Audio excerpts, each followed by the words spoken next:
Tuesday, April 13th. It is 6:32 p.m. This is the Town Council Committee of the Whole regular meeting. Councilors present are Granatowski, Bordelon, Baumgardner, Franco, Heede, Parker, and Zeperi. Councilor Aubry cannot be with us this evening, and Councilor Melendez will be joining us shortly. We have a quorum with 7 councilors. Calendar and communications. Councilor Baumgardner, do you have communications? I have nothing to report. Good to see everyone. Thank you. Councilor Parker? Where did Councilor Parker go? I'm here. Hi. Hi. Just our emails that we received from constituents, and that's all. Thank you. Thank you. Councilor Franco? Yes, I had conversations and correspondence with constituents as well. And just an FYI, the Fitch baseball varsity team won today 17-7 against Beacon Academy. So that was sort of exciting. Thank you. No mercy rule, I take it. They beat them by 10. So. Councilor Heede. Nothing to report. Thank you. Councilor Bordelon.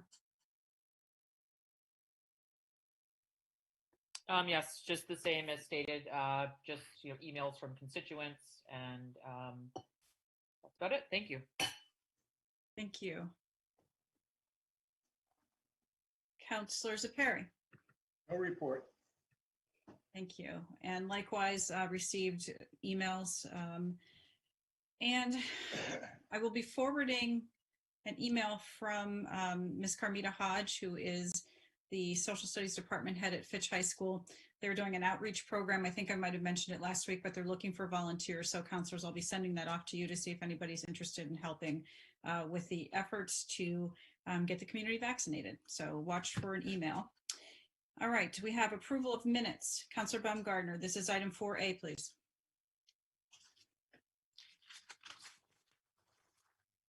I'll make a motion to approve the March 23rd, 2021 minutes and the March 30th, 2021 special meeting minutes. So moved. Second, Parker. Moved by Baumgardner and seconded by Parker. Is there discussion on the minutes?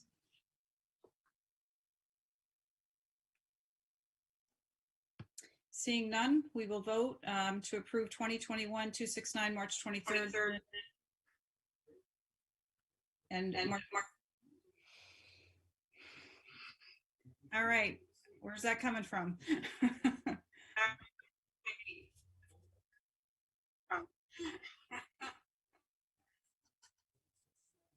Somebody, are we picking up someone's mic? Let me mute people. Let's try it again. So we will vote on 2021-269 minutes. All those in favor, please say aye. Please say aye. Aye. Aye. Aye. Opposed? Abstentions? So moved unanimously with 7 councilors. 1, 2, 3, 4, 5, 6, 7. Okay, we are on to new business, 2021-244 Fair Housing Policy. This was on page 14 in your packet.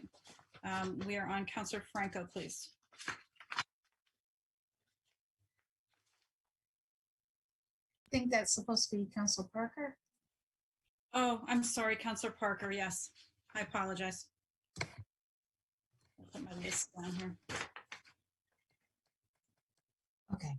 I make a motion to recommend a resolution to affirm the town's policy of promoting and assuring equal housing opportunity through the approval of the Fair Housing Plan Resolution, and authorize the town manager or his designated representative to respond to and assist any person who alleges to be the victim of an illegal discriminatory housing practice in the town of Groton through the designated state, federal, or local programs providing assistance in legal services and fair housing strategies. I so move. Second, Heede. Moved by Parker and seconded by Heede. We have Mr. Reiner with us this evening. Thank you, Mr. Reiner, for joining us. If you just want to give us an overview, please. Thank you. Sure. Good evening, Jon Reiner, Director of Planning and Development Services. So the town of Groton has always been committed to the principles of fair housing for everyone, and we actually boast one of the oldest and most successful community development programs in our region. the Department of Housing and Urban Development at the federal level does require that communities that participate in the Community Development Block Grant Program observe Fair Housing Act procedures and guidelines. And we've had a fair housing policy for a number of years. And really what we're asking is for you to affirm this policy. Throughout the month of April, we do demonstrate commitment by distributing updated information to our community partners, including lenders, realtors, human service organizations, and other municipal departments about fair housing.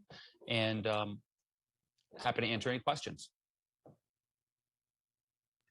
Thank you. And I just needed to note for the record that Councilor Melendez joined us at 6:37. So we are now at 8 councilors. Councilor Melendez, we are on item 2021-244, Fair Housing Policy. And the motion was made by Parker and seconded by Heede. Any questions for Mr. Reiner?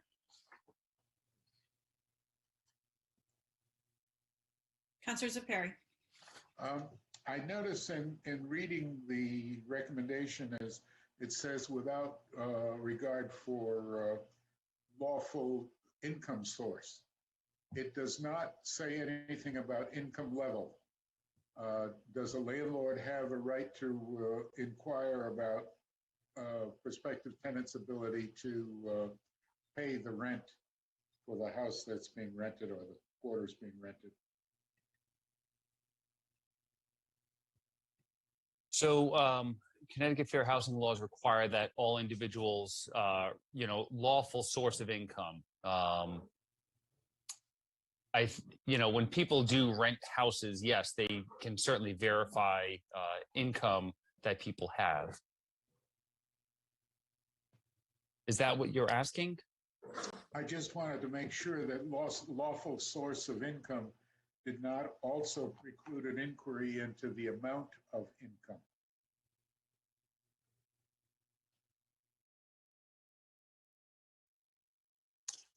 I believe that when someone checks into the background on renting, they can check that people have a lawful source of income as well as the amount. I can double check that and let you know before the actual council meeting vote on this.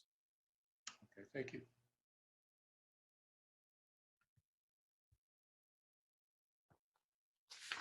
All right, seeing no other hands, we will vote on 2021-244 Fair Housing Policy.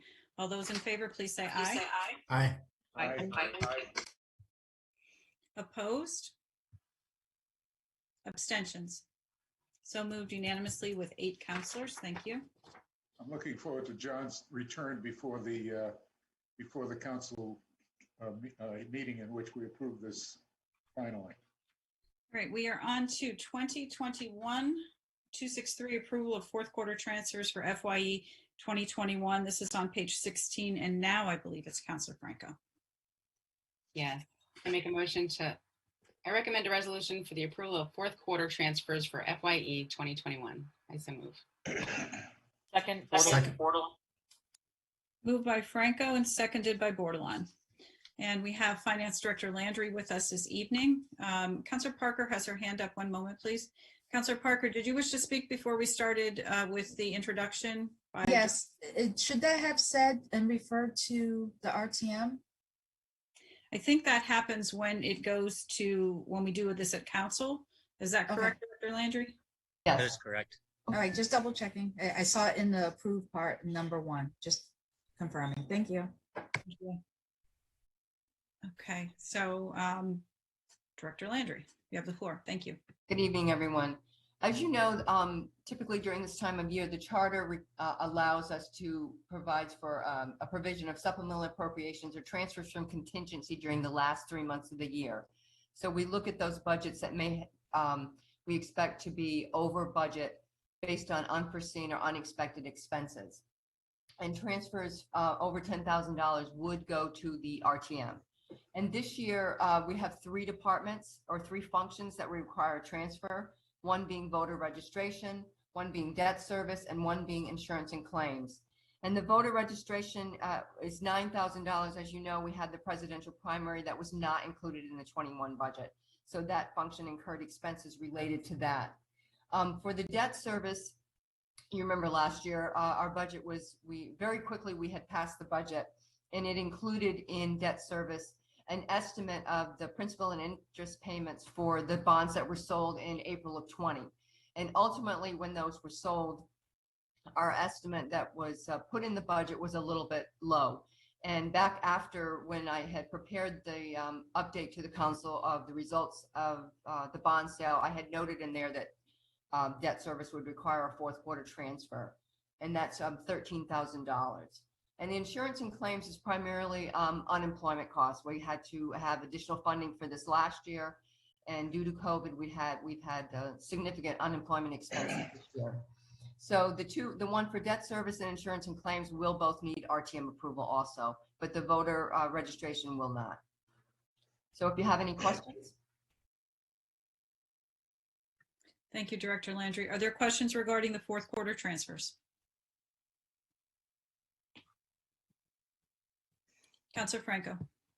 Just very quickly, so when it comes to the unemployment, the town actually pays for their own unemployment. It doesn't go to the state, and the state funds the employees' unemployment. That's correct? Yes, we do. We don't pay into FUTA, being a municipality. So we are billed directly by the state for unemployment charges, and we pay those on a monthly basis. Okay, thank you. I wanted to make sure that if anybody's listening, they understand why the number is so large. Thank you. You're welcome.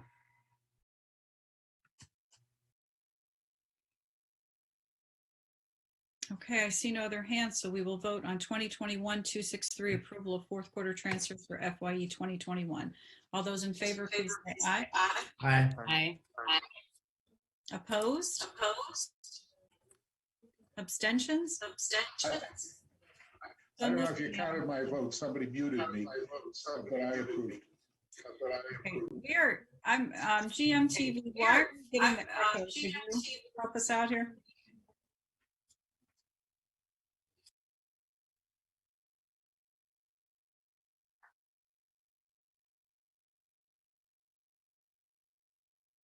So we need somebody to mute their accessory device. Thank you. All right, we are on to item 5C. This is 2021-252 FYE 2021 CIP. Can we please mute? Everybody mute.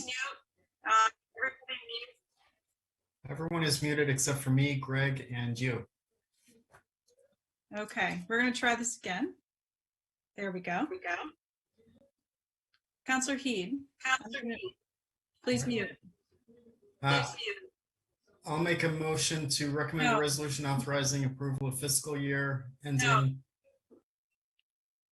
Can we solve the problem with the sound, please? I think it's. Can we solve the problem with the sound, please? Is that coming from me? Yes, it is.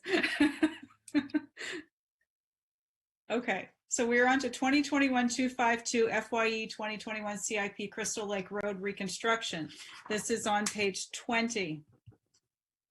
Now we need Councilor Heede.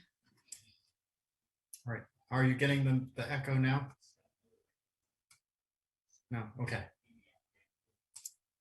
I'll make a motion to recommend a resolution authorizing approval of fiscal year ending 2021 capital reserve funding for Crystal Lake Road reconstruction in the amount of $55,320 and refer the matter to the RTM. I so move. Second, Bordelon. Moved by Heede and seconded by Bordelon. We have with us, I believe, Mr. Hanover and Director Landry are both here. Mr. Hanover, did you want to start, or would Director Landry like to? This is Greg Hanover, Director of Public Works. I can start, sure. Good evening, everybody. This Crystal Lake Road project was funded through a federal grant where the feds paid 80%, the state 10%, and the town was responsible for 10% of the full cost of the project. We entered an agreement with the state back in 2013. That's how far back this goes. That the state would essentially issue demand deposits, they call them, where we would pay our share, our 10% share, based on their estimated construction costs.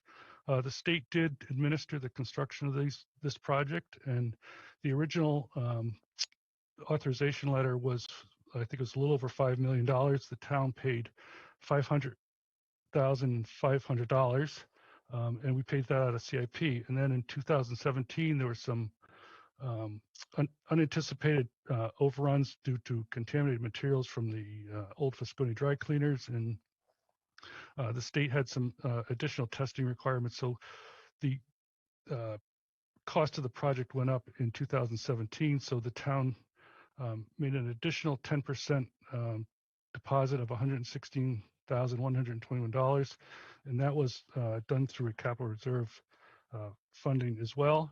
And now the project has been completed. The state has gone through and finalized all their construction costs, all their administrative and inspection costs, and the total cost of construction came out to $6,719,410. So our 10% share is $671,941.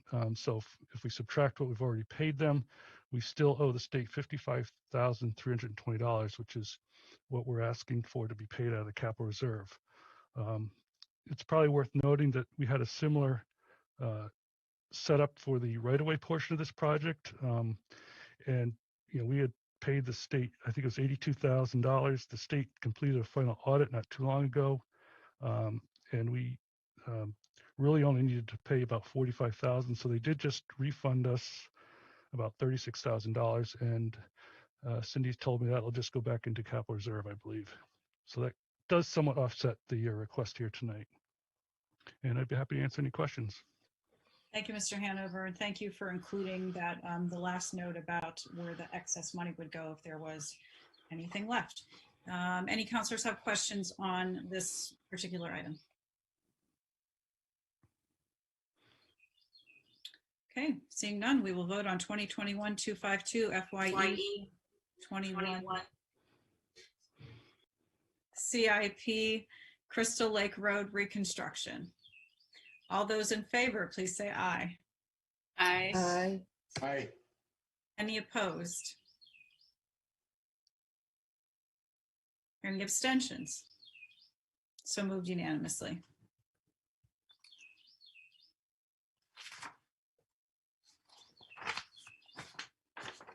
All right, we are on to item 5D, which is 2020-4323 tax abatement for seniors, disabled, and veterans.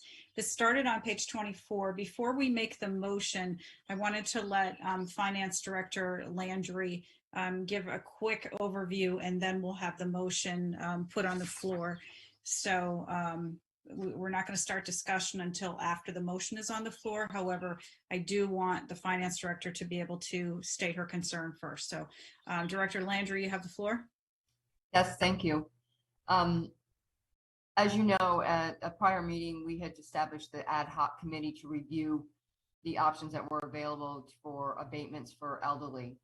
And part of that was to be, one of the provisions of the statutes requires that you set up a 5-person committee that would review the options and make a recommendation to the council. My concern with the resolution is the number 2, where it asks that the recommendations should also include consideration of a program that the ad hoc committee would like to see presented back to the council. And I just feel that that might not adhere directly to the state statute, which says the 5-person committee should come up with the recommendations to the council. It makes it, the way the resolution reads, it makes it sound to me as if we're directing this committee what to do. Is that clear? Okay. Yes, thank you. You're welcome. So then, Councilor Borde, if you could move the motion for 2020-4323. I'm going to pass. Thank you. Councilor Melendez, could you move 2020-4323, please? I make a motion to recommend a resolution to appoint a committee of 5 resident taxpayers to undertake and complete a study of permitted property tax relief options to be completed within 60 days and presented to the town council. The report shall include 1, the fiscal effect of such property tax relief on property tax revenue for the town of Groton, and 2, recommendations with respect to the form of such property tax relief, including consideration of a program in which persons over 65 and permanently disabled persons do not have to pay more than 15% of their net income for property taxes on real estate in which the taxpayer resides. I so move. Is there a second? Second, Parker. Thank you. I'm going to make an amendment. I'd like to make an amendment to this. Item number 2, my amendment would be to change item number 2 to read recommendations with respect to the form of such property tax relief. Second.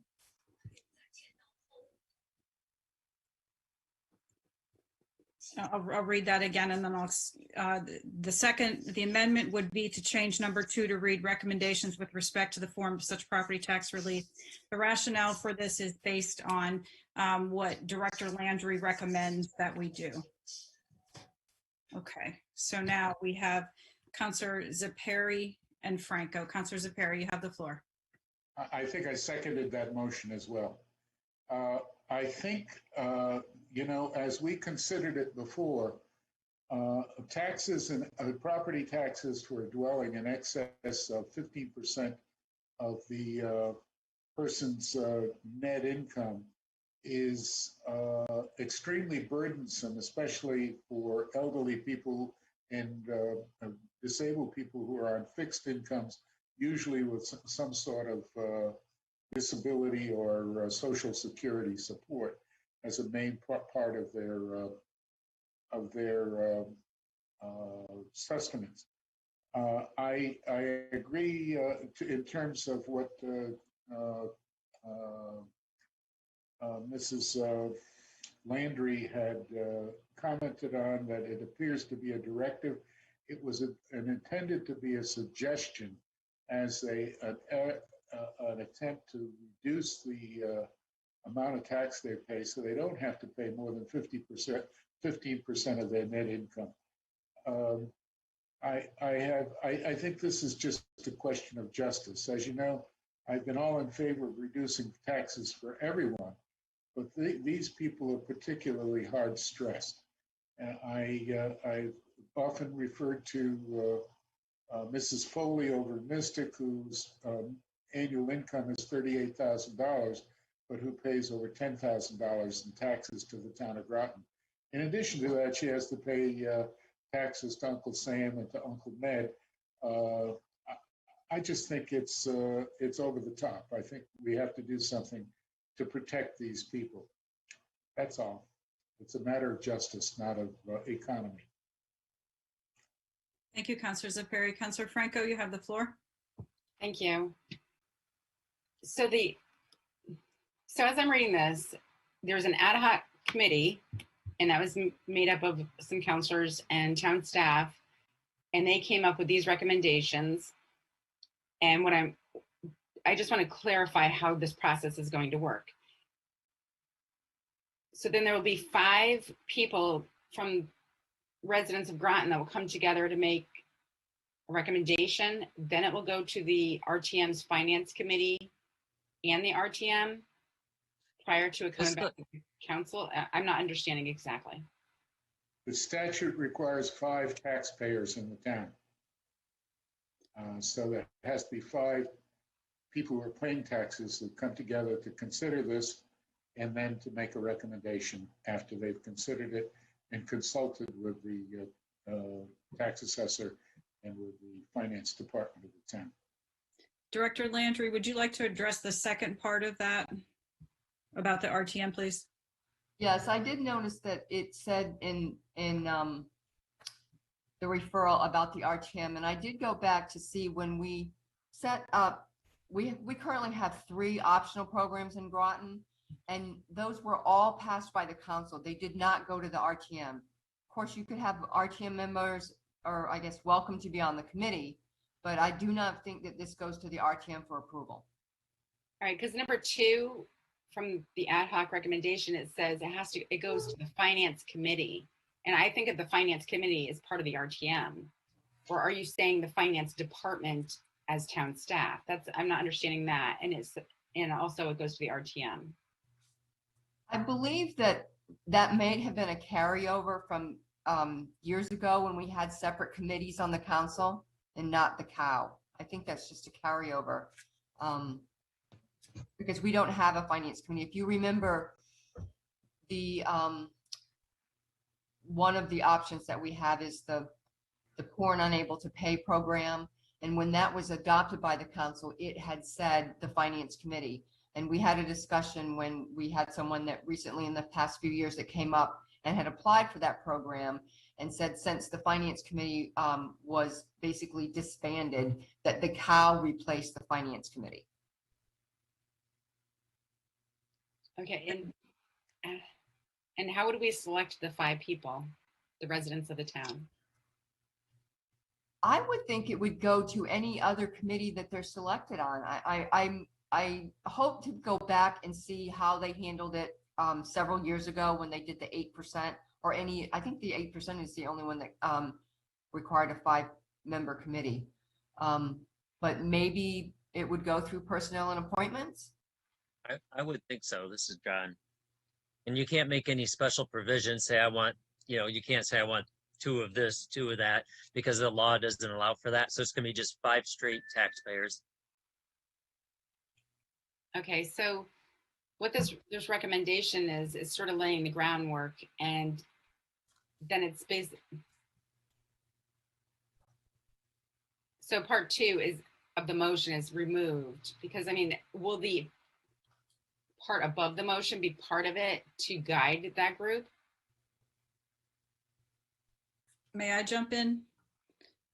I would say that if this motion passes and there is a committee appointed, they would have access to all the information that Councilor Zepari and Councilor Obrey put together, including what is here as far as our legislative record as well.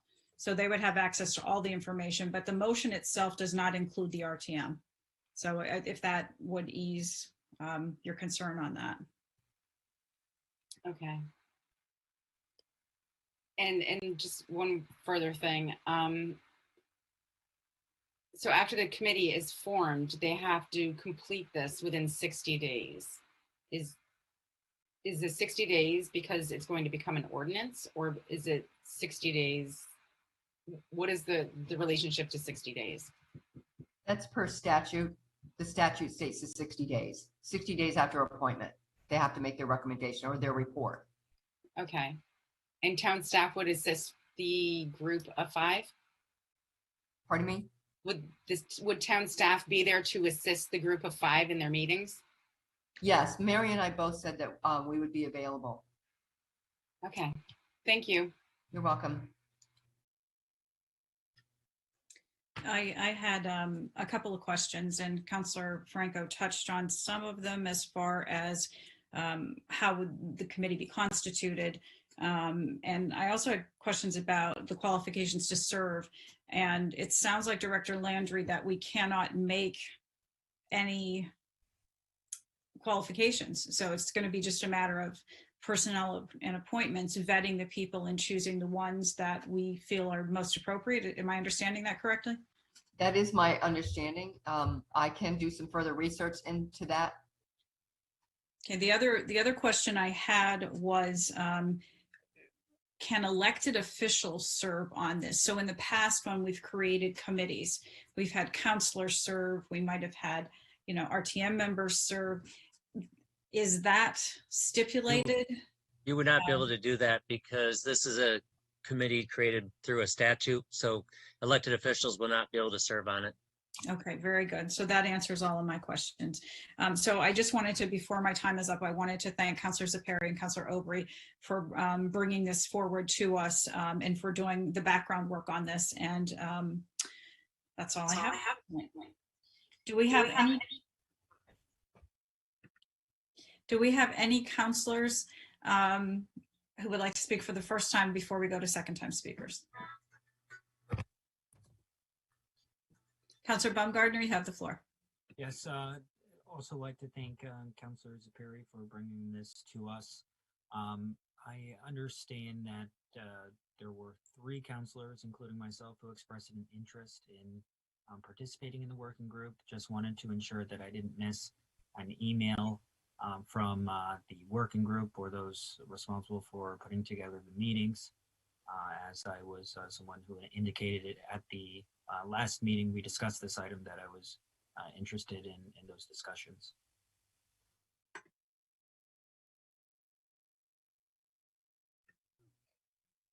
Okay, I see no other first-time hands, so Councilor Saperi, you have the floor. I just wanted to call attention to the fact that we do have another abatement program for people who are making, who have an income of 8% or less of the tax that's due on their house. That particular program is based on a different statute. It requires that the people repay it. The town puts a lien on their property, and the repayment is a rate of 6% interest, I think. You can correct me if I'm wrong. And it also has an income limit, which is extremely low. So I think there is only one person in the town who has applied for it and is using that program because it is so restrictive. I think we have to open this up to a larger section of the population, to a larger section of people who are struggling beyond. I call your attention to a recent email that all of us got about CT United, and it indicated that HUD was allowing rent assistance for people who are at 80% of the average income of their area or less. And in New London, people who, a single person, the Norwich, New London area, a single person with an income of 51,408 would be at the 80% level. And an 8-family household at the same level, it would allow for, in New London County, $96,941 annual income to be eligible. I think those numbers are more attuned to the struggle of living in our current economy than are the numbers that are associated with other state statutes and the limitations that are imposed on them. And I think we should look at, I would hope that the committee look at the income of the person and the percentage of the income that must be spent for taxes on their personal residences, not on all of their property, just their personal residences. So that's I wanted to point out there's a distinction between what we have proposed here and what we already have. And I hope we can push this through. Thank you. And I would just say that the detail, the depth of discussion that Councilor Saperi is raising, I would hope that if this motion passes, that one of the first things the committee would do would be to invite the committee that created this in and to hear their rationale and to hear Councilor Saperi's suggestions and his rationale for bringing the whole issue up to begin with. So thank you. We are with Councilor Baumgardner for a second time, please. So currently there is an ad hoc working group or a working group that took a look at this, and those members of the working group consist of Councilor Saperi and Councilor Borde. Yes, that's what I understand. All right, and I was also under the impression that I was a part of this group as well.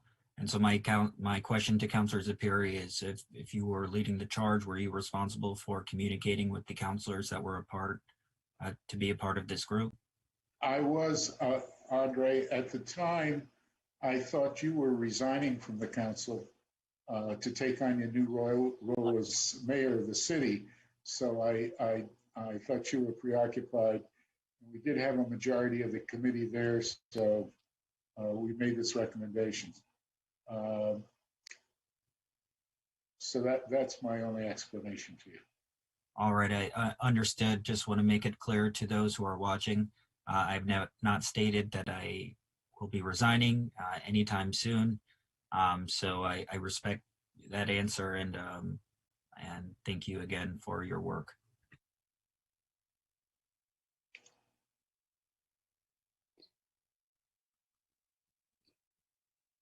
Councilor Heede, you have the floor. Really just want to check to see if you're still hearing that double echo issue.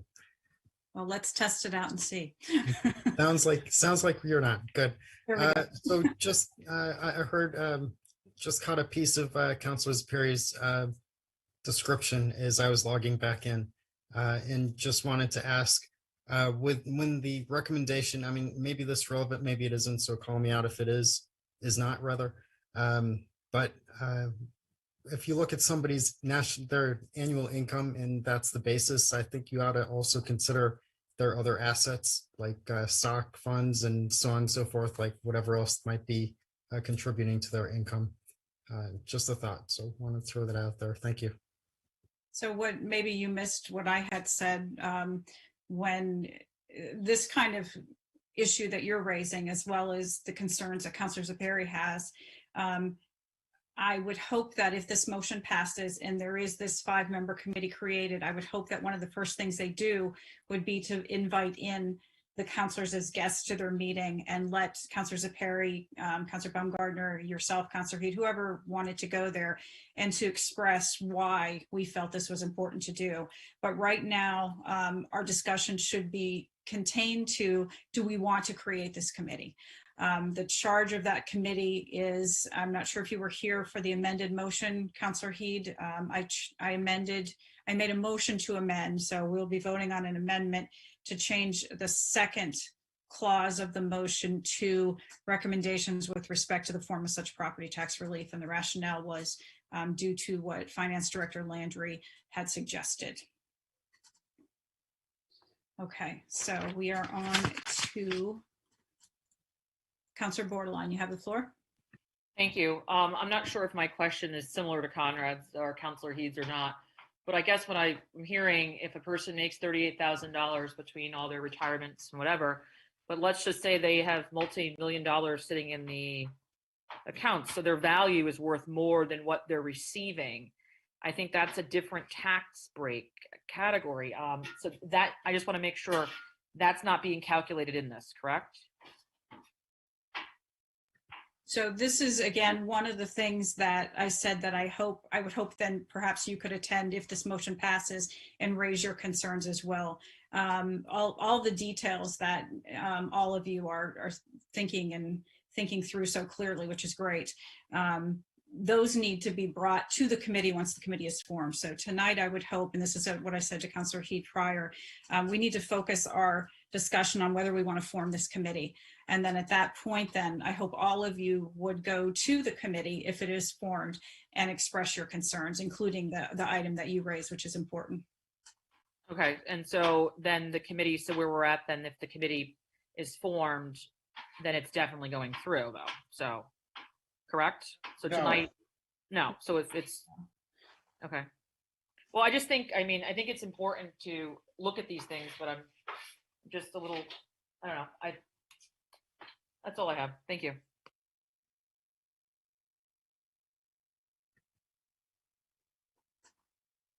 Okay, so we will be voting on the amendment, which is, I typed into the chat, but I'll read it again. We're going to vote the amendment first, then we vote the whole thing as I understand how it goes.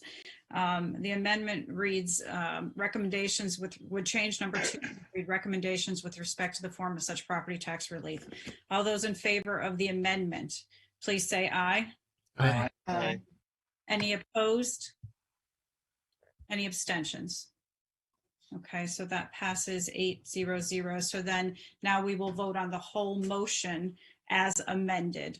All those in favor of the motion as amended, please say aye. Aye. Aye. Any opposed? Any abstentions? So moved unanimously. Great, thank you so much. Thank you, Councilor Zepari and Obrey for taking that on. All right. Thank you.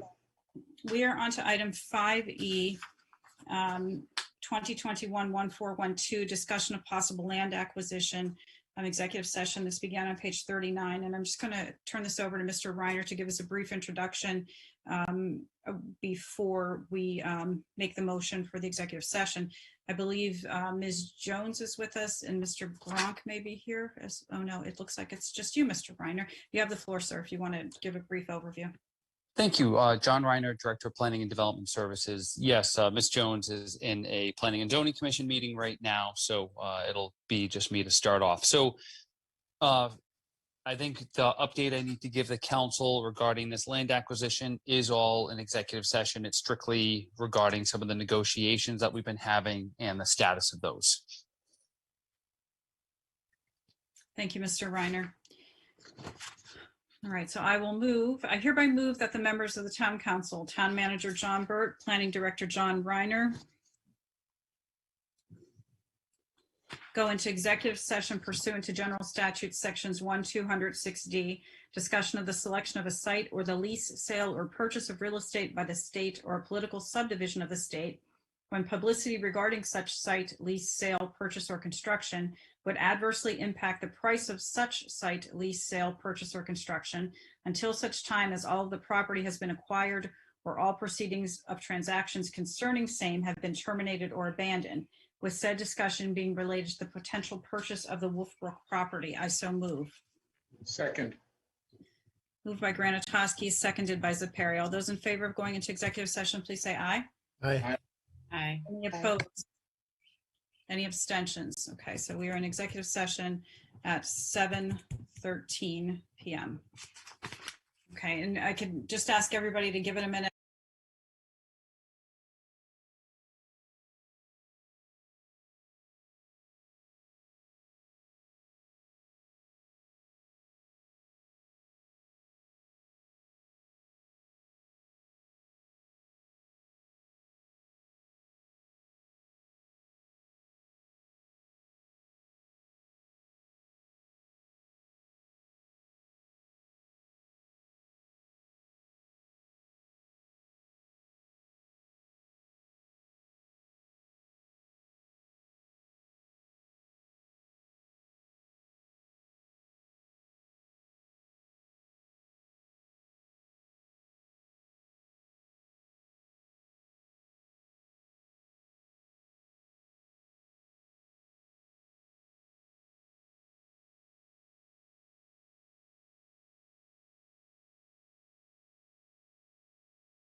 session we came out at 7:43. We are on to item number 6, review of agenda items. Okay, we are on to item number 7, other business.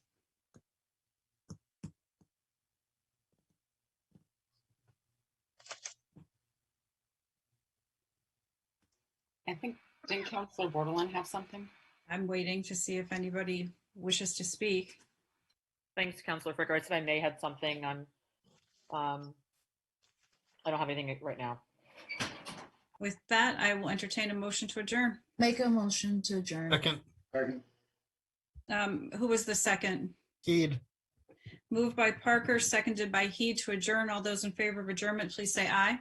Aye. Aye. Any opposed? Any abstentions? So moved unanimously. We are adjourned at 7:45 p.m. Thank you, everybody. Have a good night. Be well, take care, keep wearing your masks. Night, everyone. Good night.